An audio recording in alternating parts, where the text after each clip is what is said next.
Well, hello people. Kami dari kelompok 6 yang beranggotakan Agnia Karomi, Fani Pranesti Herliana, dan Helmi Febrianto akan membahas tentang teori Pavlov. Sebelum membahas teorinya, kita kenalan dulu yuk sama Ivan Pavlov.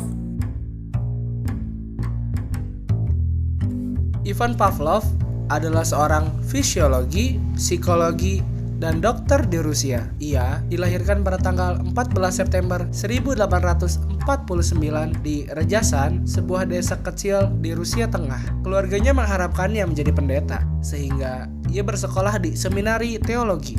Tetapi setelah membaca Charles Darwin, ia menyadari bahwa ia lebih peduli untuk pencarian ilmiah, sehingga meninggalkan seminari ke Universitas Saint Petersburg, Rusia. Di sana ia belajar kimia dan fisiologi dan menerima gelar doktor pada tahun 1879. Selanjutnya, ada beberapa teori dari Pavlov nih. Yang pertama, ada teori pembiasaan klasikal atau classical conditioning. Teori classical conditioning ini berkembang berdasarkan hasil eksperimen yang dilakukan oleh Ivan Pavlov, seorang ilmuwan besar Rusia yang berhasil menggondol hadiah Nobel pada tahun 1909.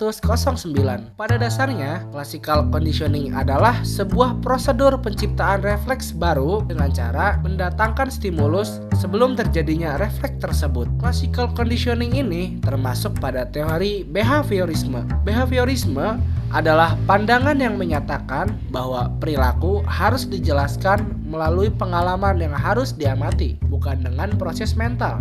Menurut kaum behavioris, perilaku adalah segala sesuatu yang kita lakukan dan dapat dilihat secara langsung. Pengkondisian klasik adalah tipe pembelajaran di mana suatu organisme belajar untuk mengaitkan atau mengasosiasikan stimuli. Pavlov mengidentifikasi makanan sebagai unconditioned stimulus dan air liur sebagai unconditioned response atau respons tak bersyarat. Unconditioned stimulus atau perangsang tak bersyarat atau perangsang alami, yaitu perangsang yang secara alami dapat menimbulkan respon tertentu. Misalnya, makanan bagi anjing dapat menimbulkan air liur. Perangsang bersyarat atau conditioned stimulus yaitu perangsang yang secara alami tidak dapat menimbulkan respon tertentu. Misalnya, suara lonceng yang dapat menimbulkan keluarnya air liur. Respon bersyarat atau unconditioned response yaitu respon yang ditimbulkan oleh bersyarat. Apakah situasi ini bisa diterapkan pada manusia?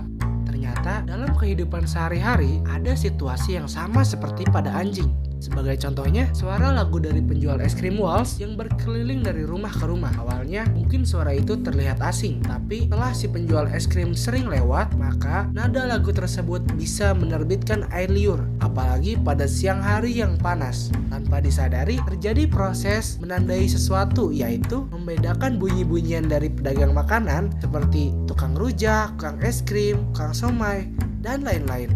Konsep lain dari classical conditioning adalah stimulus generalisasi dan diskriminasi. Dalam hal ini, Pavlov menyatakan bahwa respon terkondisi timbul terhadap stimulus yang tidak berpasangan atau tidak dipasangkan dengan stimulus tak berkondisi.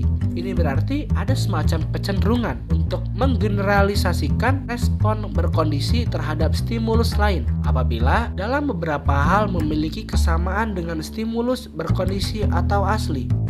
Makin tinggi tingkat kesamaannya, semakin tinggi pula tingkat generalisasinya.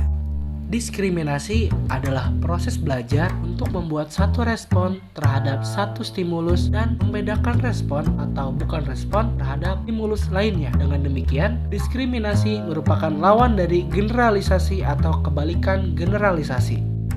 Lalu, ada hukum-hukum classical conditioning oleh Ivan Pavlov. Dalam eksperimennya, Ivan menemukan dua macam hukum yang berbeda, yakni law of respondent conditioning dan law of respondent extinction. Secara harfiah, law of respondent conditioning berarti hukum pembiasaan yang dituntut, sedangkan law of respondent extinction adalah hukum pemusnah yang dituntut.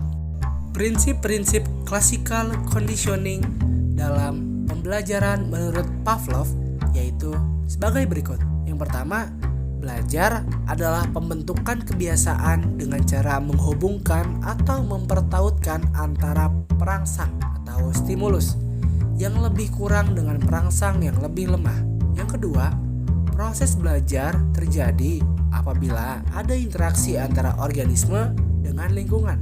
Yang ketiga, belajar adalah membuat perubahan-perubahan pada organisme atau suatu individu.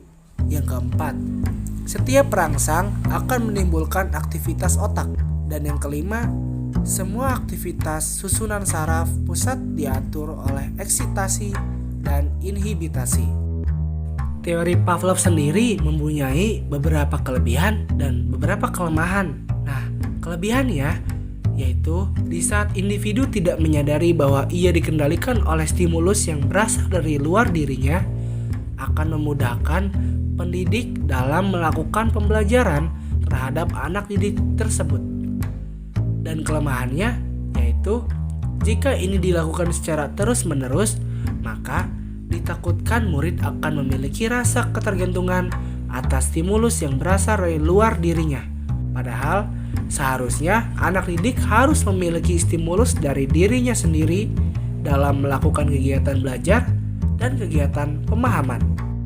Oke guys, sekian video pembahasan dari kelompok kami. Kurang lebihnya mohon maaf. Terima kasih dan semoga bermanfaat. Cheerio, bye-bye.